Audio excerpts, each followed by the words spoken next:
¿Qué está pasando con los supermercados Día? En la última década se desprendió de más de la mitad de sus locales. Pasó de estar en 7 países a quedarse solo con 2. Y hace poco salió la noticia de que anda buscando comprador para su negocio en Argentina. Estamos hablando de una cadena que se volvió súper popular, sobre todo por sus precios. Pero a partir de 2018 entró en una gran crisis, que incluyó investigaciones del fisco, juicios contra ex directivos, reclamos de sus franquiciados por trato abusivo, y debía tanta plata que llegó a estar en quiebra técnica. ¿Por qué llegó a esta situación una cadena que parecía mega exitosa? Bueno, vamos a averiguarlo. Hola, mi nombre es Javier Ledesma y hoy quiero que hablemos de supermercados Día.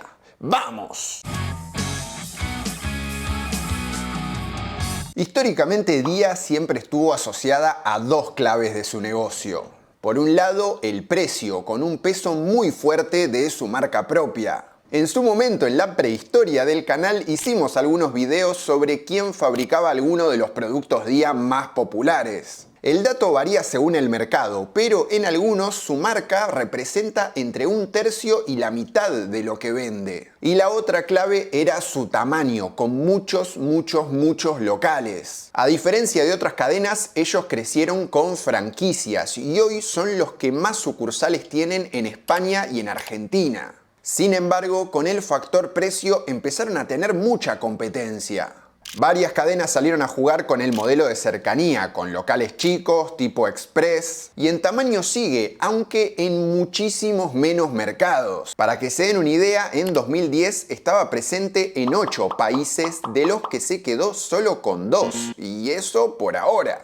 Toda esta gran crisis de Día tiene una explicación, y el lío empezó más precisamente en 2018. Ese año la empresa comunicó que sus ganancias iban a ser más bajas de lo esperado. Sus acciones se desplomaron en la Bolsa de Madrid, cambió de CEO 3 veces en solo unos meses y al año siguiente entró en quiebra técnica. Tenía una deuda que superaba los 1.400 millones de euros, que era mucho más que el valor de todos los activos que tenía. Eso es lo que significa estar en quiebra técnica, que todo lo que tenés, ni siquiera aún vendiéndolo, puede pagar la deuda que te tienen que cobrar. A partir de ahí entró en un periplo de caos, denuncias, cambio de dueño. Pero analicemos punto por punto por qué Día entró en esa debacle.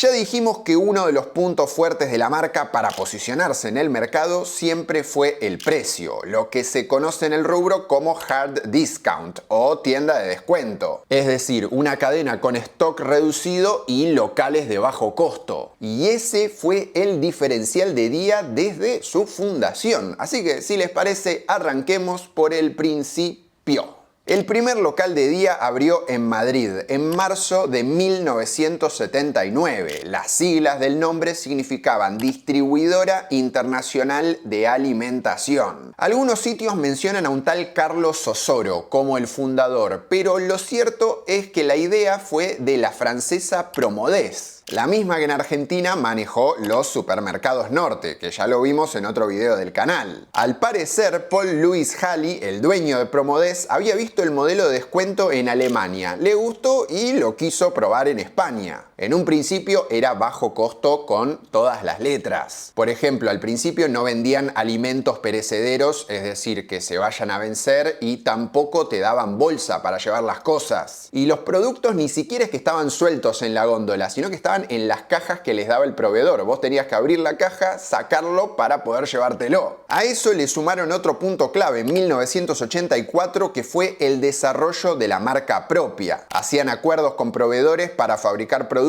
que después vendían a precios súper atractivos. Este modelo ahorro lo culminaron con la tarjeta, con descuentos personalizados y el cambio del logo al Día con el símbolo de porcentaje. En 10 años ya tenían más de 400 locales en España con una doble estrategia. Primero, el modelo de franquicias, que les permitía crecer más rápido invirtiendo menos. Y segundo, usando ganancias y tomando deuda para comprar a la competencia. Así empezó a expandirse en los 90 a Portugal, luego a la Argentina y más tarde a Brasil, Francia, Turquía, China y Grecia. El tema es que en un momento quiso subir un poco de categoría, dejar de ser una cadena de almacenes medio descuidados para parecerse a algo más similar a un supermercado. El problema es que los otros competidores le empezaron a comer mercado, ya sea porque lanzaron su marca propia o porque apostaron por el formato de descuento con locales más chicos. Pasó en España con Mercadona y Lidl y en Argentina con los Carrefour Express, etc. Por lo tanto, en varios países seguía siendo una cadena grande, pero con cada vez menos participación de mercado. En España en 2019 alcanzó su mínimo histórico con un 6,6% por detrás de Mercadona y Carrefour y con Lidl pisándole los talones. Esto se conecta con el segundo punto de su crisis, porque en un momento había invertido muchísimo en ser cada vez más grande y estar en cada vez más mercados. Es más, en un evento, Antonio Coto Gutiérrez, el encargado de Día en Sudamérica, dijo: crecer o morir, ese es el mensaje. Bueno, la cuestión es que este crecimiento tan alocado,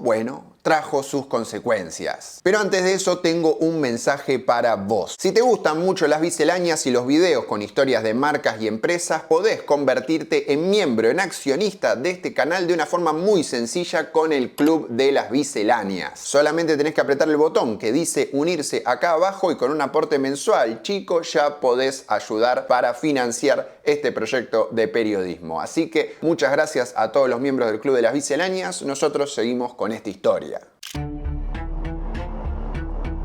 En su pico expansivo, la compañía llegó a tener más de 7.700 sucursales en el mundo. No solo estaban en España, tenían locales en Portugal, Francia, Turquía, Grecia, Brasil, Argentina y hasta en China. El artífice de esta conquista global de Día fue Javier Campo, un ejecutivo que estuvo al frente de la compañía durante 24 años, hasta 2009. Cuando ponían un pie en un mercado, su principal fórmula de expansión eran las franquicias, que de eso vamos a hablar más adelante. Pero a la hora de entrar, de dar el primer paso, tenían varios mecanismos. Por ejemplo, en Portugal ingresaron comprando la cadena Minipreso y en Turquía y China se metieron con un socio local, con un porcentaje. Está claro que el foco en particular eran los mercados emergentes. O mejor dicho, no buscaba ser la cadena top de Europa, porque había más competencia ahí. Entonces apuntaban más a la periferia, por eso Grecia, Turquía, Argentina, etc. El tema es que en 1999 Promodés, la dueña de Día, cambió de manos porque ya vimos en otros videos que ese año se fusionó con Carrefour, o sea, todo pasó al mismo grupo. Sin embargo, en 2011 Carrefour separó a Día de su estructura para sacarla a la Bolsa de Madrid. Según la explicación oficial de la empresa, era para conseguir fondos frescos y así financiar su plan de expansión. Otros apuntaban a que los accionistas de Carrefour habían presionado para sacársela de encima, principalmente porque querían mejores dividendos y el margen de Día con su modelo low cost era muy bajo. Ahora bien, no todas las aventuras internacionales funcionaron bien. Es más, varias de ellas históricamente siempre tuvieron números en rojo. Primero vendió la operación de Grecia, después salió de Turquía y Francia. El último caso antes de su gran crisis fue su despedida de China, un mercado en el que le costó mucho y tuvo pérdidas durante toda su estadía. Solo se quedó con 4 mercados: España y Portugal en Europa y Argentina y Brasil en Sudamérica, aunque algunos venían en la cuerda floja. Y a la compañía encima se le abrió un nuevo frente de conflicto. Esta vez no venía de afuera, sino todo lo contrario, era interno. Porque los franquiciados empezaron a reclamar que esas grandes promesas de ganancias, no se las habían cumplido.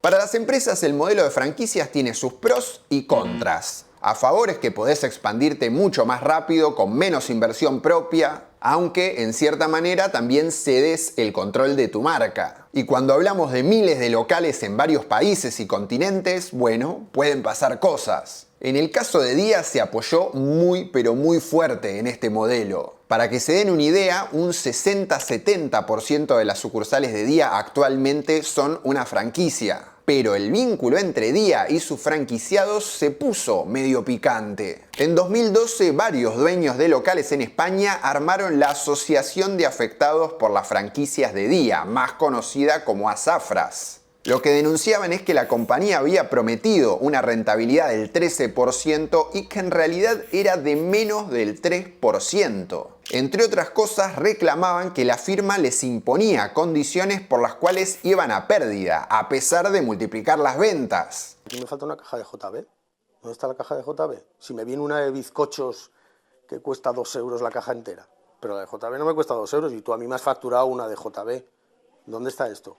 Ah, bueno, será una rata, bueno, pues no conozco a ningún franquiciado que haya conocido una factura de la luz original. Por ejemplo, los obligaban a dar descuentos que después no les reponían, o les daban productos que ellos no solicitaron y no se vendían. En 2016, cerca de 80 franquiciados le iniciaron causas a Dia acusándola de estafa, falsedad documental e incluso amenazas y maltrato. Por su parte, Dia decía, puede que a alguien en concreto no le vaya bien, pero nuestro modelo es de éxito. El tema es que esto no pasaba solo en España. En Portugal también armaron una asociación que reclamaba que las prácticas de la empresa habían llevado a la quiebra a 1000 sucursales. También esto abrió toda una nueva puerta de reclamos. En La Plata, provincia de Buenos Aires, se abrió una investigación por supuestas franquicias encubiertas. Locales que afuera tenían otro nombre, por ejemplo, Súper de Barrio, y adentro eran un Dia. En la Argentina, también en abril de 2026, un juzgado en lo penal económico procesó a la filial local. La causa es por presunta evasión previsional y se investiga el uso de contratos de franquicia para encubrir relaciones laborales. Cuestión, volviendo al punto que empezó todo, la gran crisis de Dia.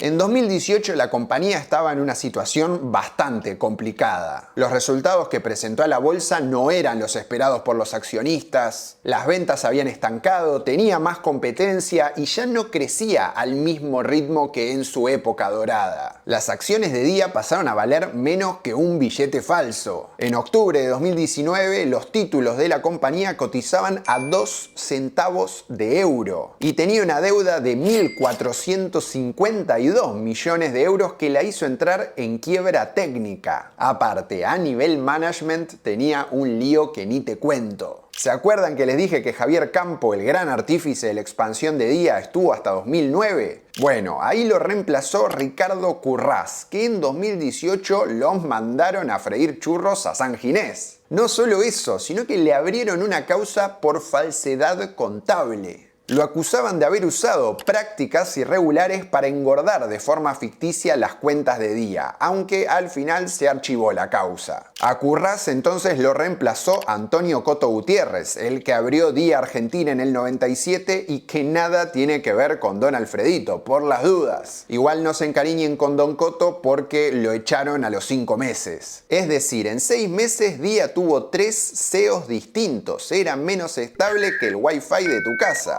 Pero, como dicen en Game of Thrones, a veces el caos es una escalera. Vos siempre citando a los filósofos de verdad, ¿eh? En este caso, el caos de Dia le abrió la puerta a un polémico magnate para quedarse con toda la compañía.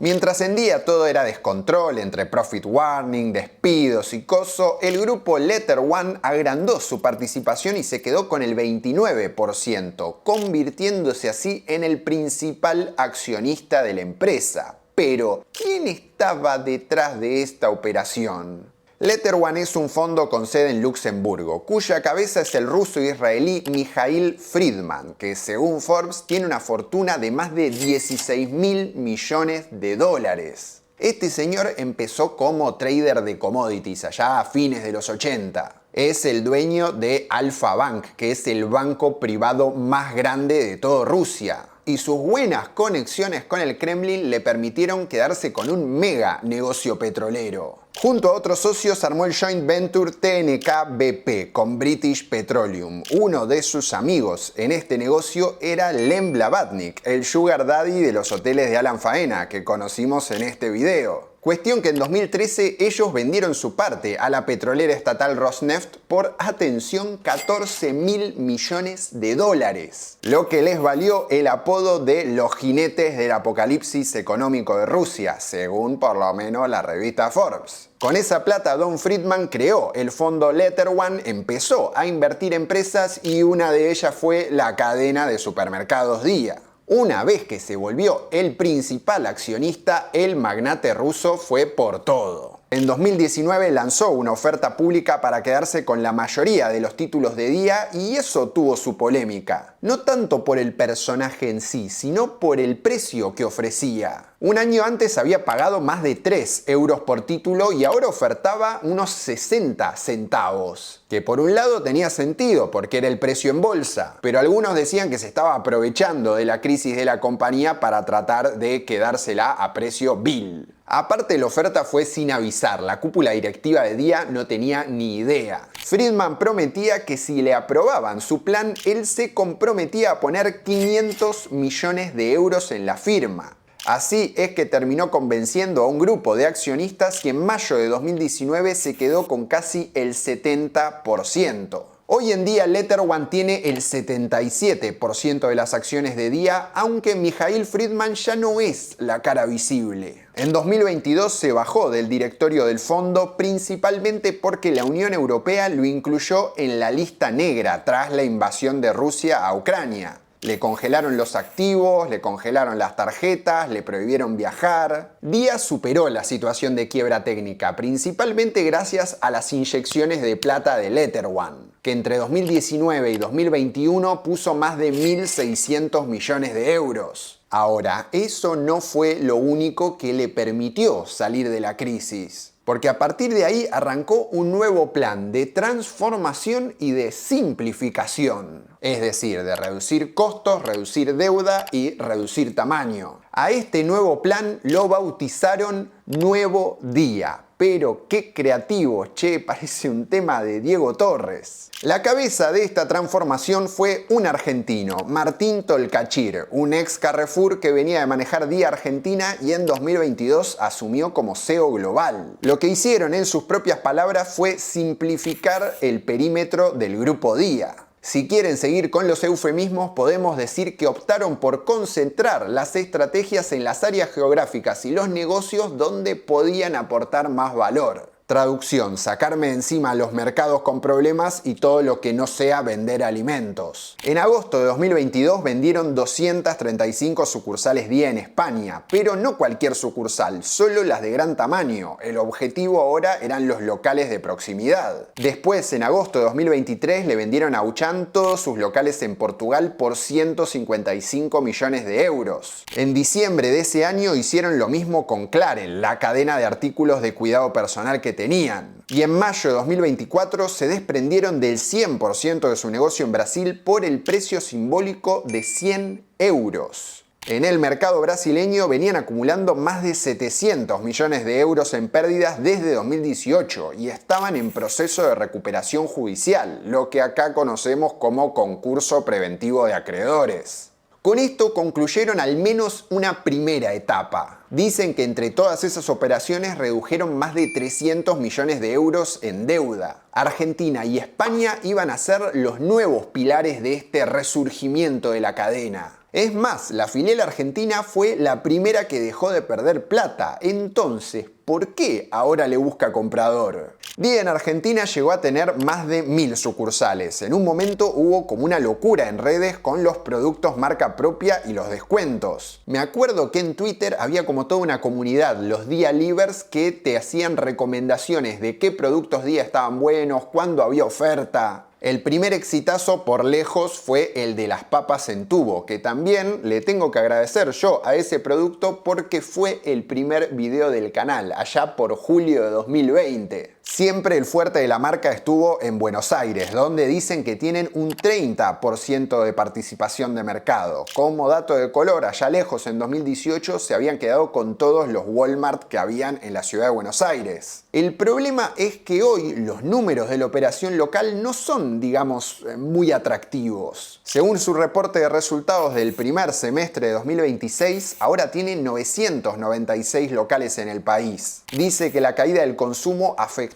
sus ventas acá, que el nivel neto casi ni tuvo variación con respecto a 2025, aunque en resultados, o sea ganancias o pérdidas, tuvo un rojo de 24 millones de euros. La nota de La Nación dice que por el momento lo único que hizo fue darle el mandato de búsqueda al Banco Santander, tanto como para vender todo o como para conseguir un socio, es decir, ceder una parte. Algo parecido a lo que hizo Carrefour, que lo analizamos largo y tendido en este otro video del canal. Al final a Carrefour no le cerró ninguna de las ofertas y terminó quedándose. ¿Acaso pasará lo mismo con Dia? ¿Quién creen ustedes que podría entrar como socio? Tal vez haga lo mismo que hizo en Brasil, que se lo vendió a un fondo de inversión que hoy, por lo menos hasta ahora, sigue usando la marca Dia allá. Muchas dudas, pocas respuestas, pero ahora ustedes ya conocen el panorama completo. Por lo tanto, solo me queda darles las gracias por acompañarme en otro video y despedirme como siempre. Esto fue todo, espero que les haya gustado. Si así fue, como siempre les digo, déjenme un pulgarcito acá abajo. Si pueden suscribirse al canal, la verdad, yo les voy a agradecer también mucho porque me sirve, es muy útil que se suscriban al canal, así lo recomienda más, así esta comunidad sigue creciendo. Y más allá de eso, no tengo nada más para decir, les voy a dejar por acá los contenidos relacionados, que tenemos varios de supermercados, la verdad. Bueno, y nosotros nos vemos la próxima.